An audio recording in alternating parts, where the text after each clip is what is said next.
Hi மக்களே, சொல்லாத சொற்கள் புத்தகத்திலிருந்து மலரும் நினைவுகள். நான் உங்கள் எஸ்ஆர் கிறிஸ். இன்றைய கவிதை தலைப்பு விவசாயி.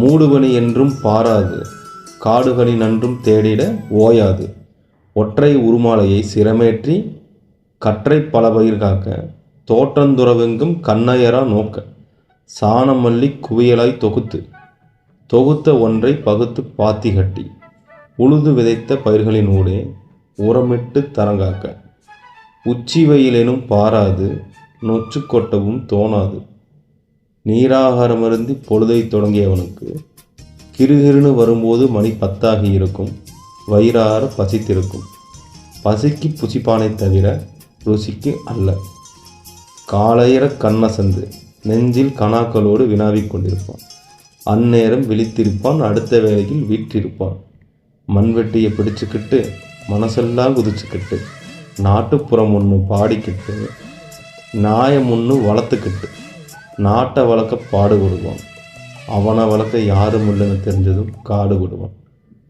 சாயங்கால நேரத்திலே ஆயனா மாறிய வேகத்திலே ஆடு மாடு முழுக்க போனவனுக்கு அப்படி என்ன ஒரு நாணம்னு தெரியல. உச்சி மலைக்காட்டில் உட்கார்ந்தவன் இன்னும் வரலை. தச்சுத்தர ஆளுமில்லை, கிழிந்த வேட்டி மாற்ற நேரம் இல்லை. கொட்டி கிடக்கிற இயற்கையை பார்த்து ரசித்தானோ, பயிர் வளர்க்க நினைச்சானோ, பாவம் இவன் பயிரெல்லாம் உயிராவது எப்போது.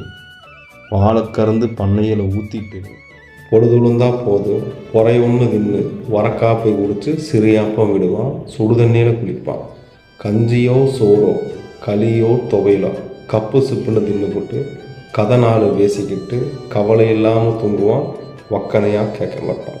நடுத்தர விவசாயியின் மனதிலிருந்து உணர்ந்தவை. நன்றி.